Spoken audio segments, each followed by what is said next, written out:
You're coming up on the theater settlement. The woman who runs it is named Odessa Sawyer. Oh, what is it, boy? You got something to show me? Oh, buddy, he's about to bring me to the greatest loot ever. Alright, I gotta sprint. Wait for me!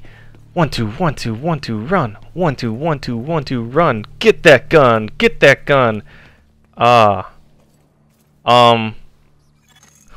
Did he just take a shit and leave?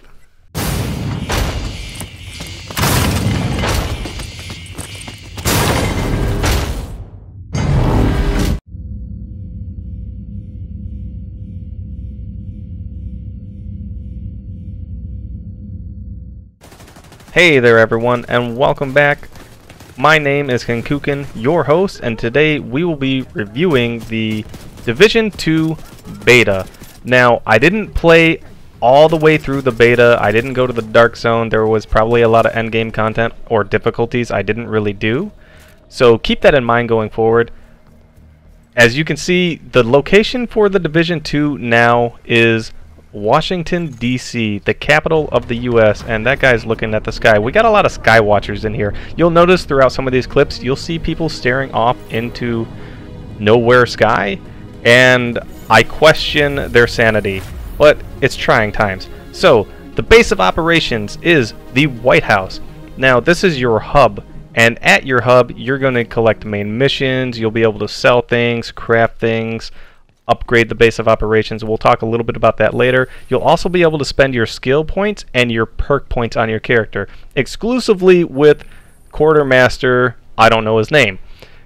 As you can see, you have Pulse, Firefly, Hive, Chem Launcher, Shield, and I think the drone are all new items. I only remember the turret and the Seeker Mine from 1, but again, you have to go to this guy when you level up to unlock any of these, which I thought was very weird for them to do.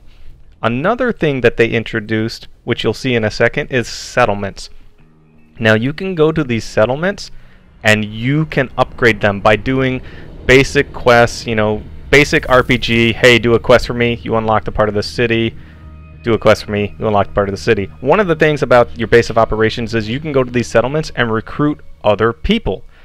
Now, you have to get to a certain level to recruit other people, and as you can see, there's a little progress bar. You can check your progress, and next upgrades unlocked is crafting. You can recruit whoever that was, and oh look, someone looking at the sky. They also introduced into the Division 2, sorry, tongue twist, flare guns. Now, flare guns, you go off and you go take control points from enemies in the city. It's like the way I think of it is Assassin's Creed. You go to a little fort, you take it over, less enemies in the area. That's essentially what I that's what I equate it to. Now this was weird. For anyone that remembers Chia Pets, you'd give them water. Chia Pet, well, Chia. That dude just grew his hair. Like, I thought that was the weirdest thing in the world. Some of these bugs are really funny. This was one of the things that I disliked. There's rendering. Every time I went into a settlement or a safe zone and came out, inside or out, the transition, there's no loading screen, but it felt like everything rendered very, very slowly. In this clip, you're going to see a lot of blurry everything. The walls are blurry, the truck is blurry, the signs are blurry. It's all blurry. I don't even know what I'm looking at anymore. And one of the things that I really disliked was my character never talked. Never said a word. Didn't have anything to say, but that's just a small thing to worry about. The biggest thing I disliked, and we're going to listen to this in a moment, was the worst. Agent in need of backup. Oh, that's pretty cool. Agent in need of backup. Oh, looks like someone else needs help. Agent requesting backup. Okay, I get the picture. Backup request. Oh, okay. This was probably the most intrusive bug in the game. I don't know if it's a bug, it's an option to let me know that other players want me to play with them and they need help. It kept telling me like every 2 minutes. I get it. I couldn't find an option to turn it off. It was probably the worst thing that I had to deal with throughout the whole beta. Another thing that I kind of disliked, and I felt like it was a bit too fast. I would come across, you know, civilians in need, and before I could react, like, oh man, should I do this, that, or the other thing? Let me plan my attack. they're already dead. So I felt like, man, if I want to save anyone, I gotta go in guns blazing. Oh, and this mannequin, well, if anyone needs a spare leg, that is one sturdy leg. I just thought I'd throw that in there. Another thing they brought back into the Division 1, or sorry, the Division 2 from the Division 1 is the echoes, where you walk up, you get a little story, it recreates kind of what happened, and you know, that's still pretty cool. I liked it.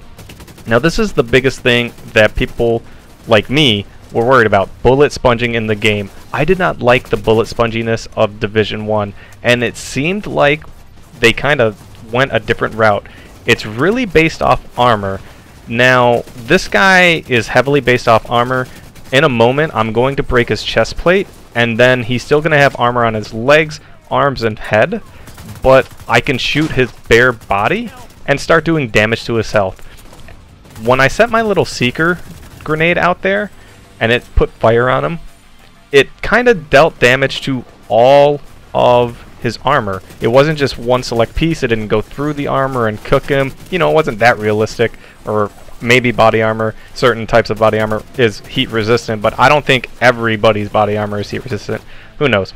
But again, break his armor, go ahead and shoot him, reduce his health bar. Once again, this is a solo mission. I'm not with a group. Enemies do scale their difficulty as far as damage output, damage intake. My armor gets shredded through. Plop, plop, plop, armor down, and then my health bar goes through pretty quickly. As you can see, I got taken down like a piece of biscuit in front of a dog that's really hungry. And now this is where I did the 4-man mission, strike, dungeon, I don't know what it's called. I don't remember. But there was 2 of these guys with armor. And it was the same thing. I was like, well, I guess it took a little more bullets to take off a piece of their armor, but once we got one piece of the armor off, we could deal damage to their health bar. So at the same time, I was like, okay, so maybe bullet sponging isn't a thing. Maybe bullet sponging has been really reduced. But then I've seen a few enemies, and you'll see it in a moment, I've seen a few enemies that looked like Division 1 bullet sponge. They had like this weird energy armor. You had to take the whole bar down like my armor. You had to take all of it down and then deal damage to their health. And that was one of the things I disliked. But if I remember correctly, now that I'm talking about it, I think if you did like electric damage, it took shields down faster. Maybe I'm getting games confused. That could just be like a Mass Effect thing. Who knows? I've played so many games with so many elements. Here's one of those bullet spongy guys. He's got an armor bar above him, and I gotta take it all out. But I did blue damage numbers, and if you notice right there, I did 700 red damage. I don't know if that was his health bar. I really don't see that it moved. This guy's wearing nothing but a hoodie. My friend brought it up. Are these guys still wearing hoodies and taking massive damage? I'm like, yeah, let me run up and check. Yeah, this guy's got a hoodie. So maybe the fear of bullet sponges is still there. Maybe not. Maybe there's pieces of armor that I'm not noticing that aren't there, because it looked like a piece of his health was gone, and I just didn't notice where the armor was taken away from. All in all, what I could tell, it seemed a little bit different. A little less bullet sponges, which is what pulled me away from Division 1. Hopefully there's more endgame content, which was another thing that drew me away from Division 1. If they can avoid all that mess, then they have something really good here, a redemption story. Hit the subscribe, leave a thumbs up if you liked it, enjoy your day, and I will catch you next time. Kenkukun out.